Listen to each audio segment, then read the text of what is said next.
All right. Well, this beauty did a great job. She had 9 piglets here. 1, 2, 3, 4, 5, 6, 7, 8, 9. I think there's 9. Maybe there's one more hiding, but I think we're at 9. And I got a great story to tell about this pink beauty here and her sister, which is outside. 2 sisters outside.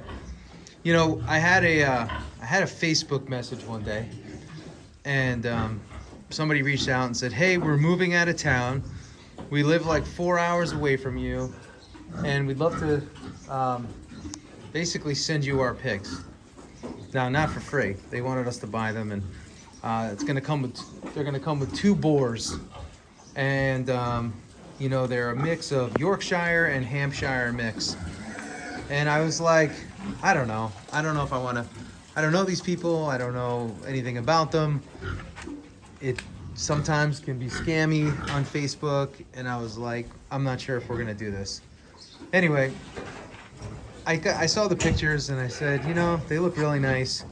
Let me do it. And they also came with like 12 piglets. So I just did the math and I said, well, based on what they were charging, the 12 piglets, the 3 moms, the 2 boars, it's a homer. I'll take a shot. I'll take a shot on that.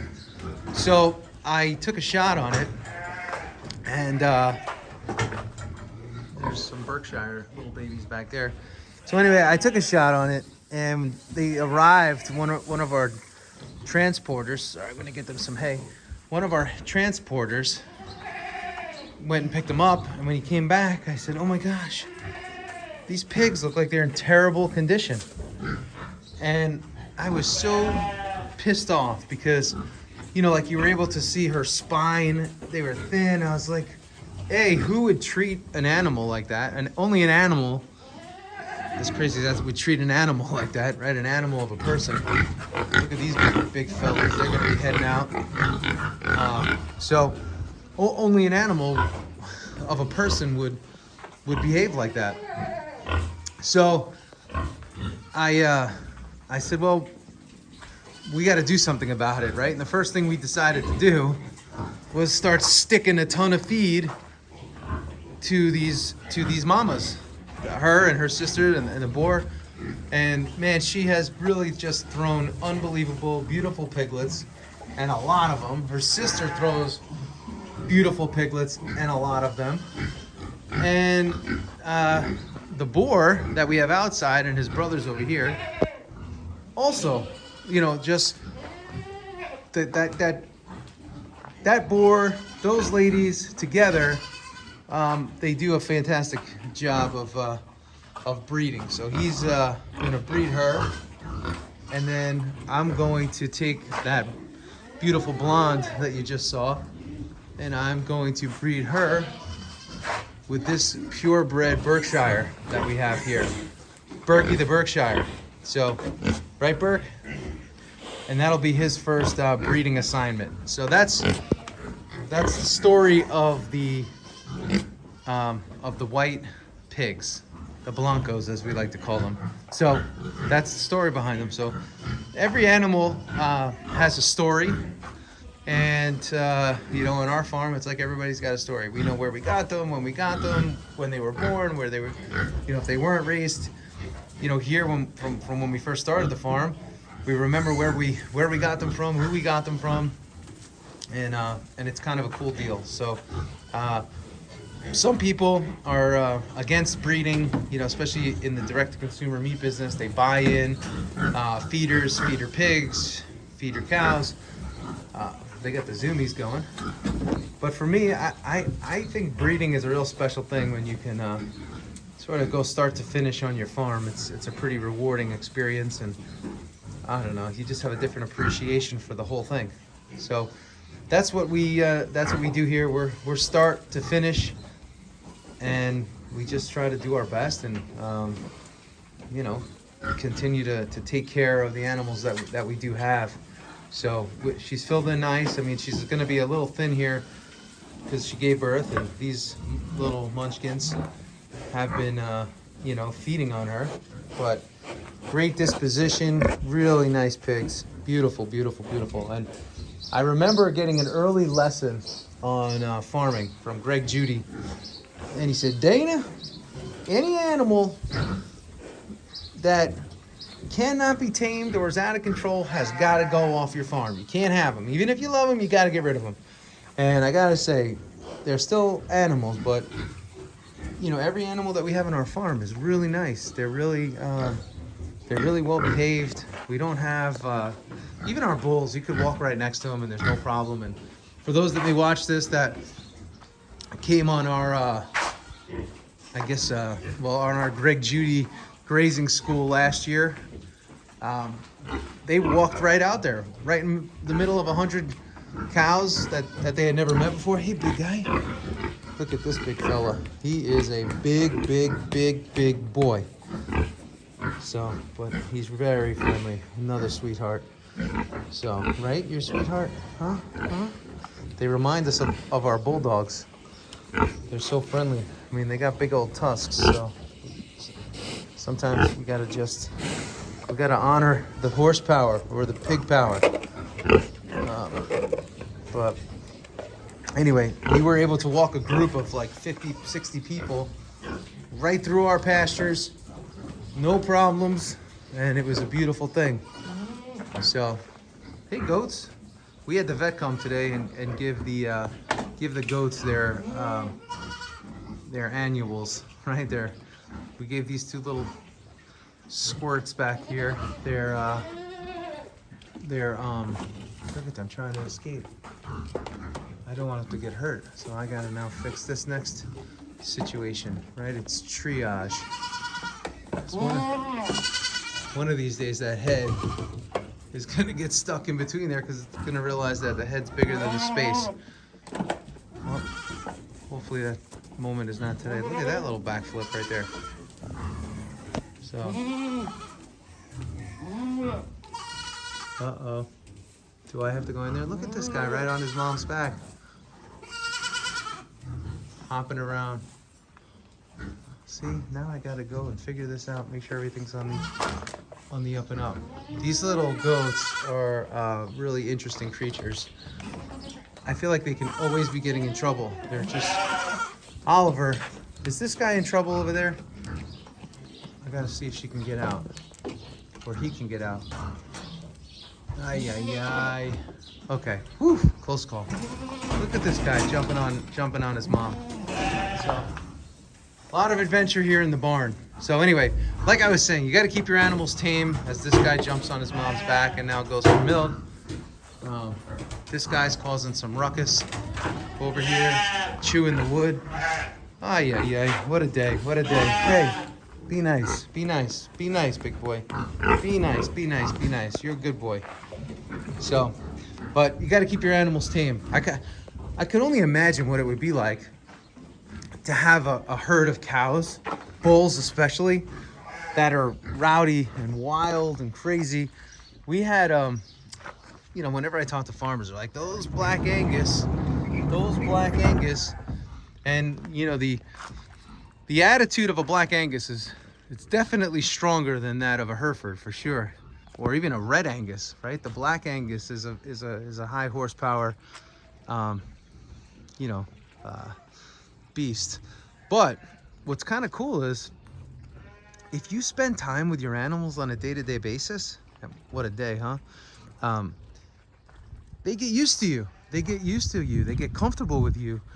You're not I think if they just get comfortable with people in general, right? It doesn't necessarily have to be you, but they get used to being around people. They're fine, and that's what we've experienced here. So, I don't know. We've also had these, I don't know what they are, crows, vultures. I hate having them around, but they all have their purpose, and they've been pecking at our pile over there, our compost pile that we're going to be spreading, and just all day long you hear these vultures. I don't know if you could even hear them in the background, but all day long. So, but we can't control the vultures, we can't control the crows.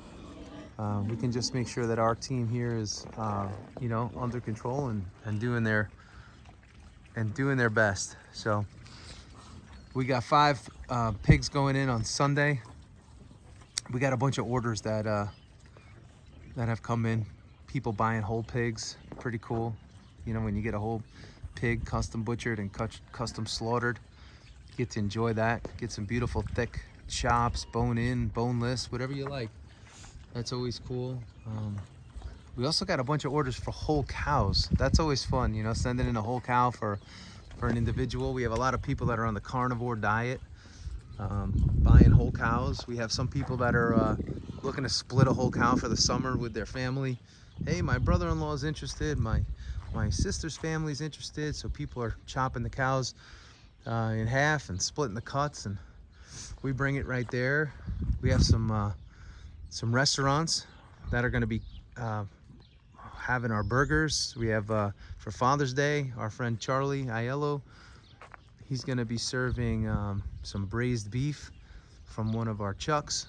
So we don't do a lot of restaurant stuff because, you know, raising animals on a small farm and in this environment, it's a little bit cost prohibitive. But some of the restaurants like to advertise, hey, local farm, local meat, farm to table, and you know, they can charge a little bit more, they can get a little bit more, and that helps offset the cost. So pretty cool. We also have a market in Westchester, 𝐲𝐨𝐿𝐫𝐬𝐭, that did really well with one of our beefs. We custom cut that for them, and they made their own ground beef and everything. So that was really really nice. They had a great success selling out that cow in less than 3 weeks. So yeah, that's just some of the stuff that's going on around here. We have 100 chickens that are coming back from the processor on Monday or Tuesday.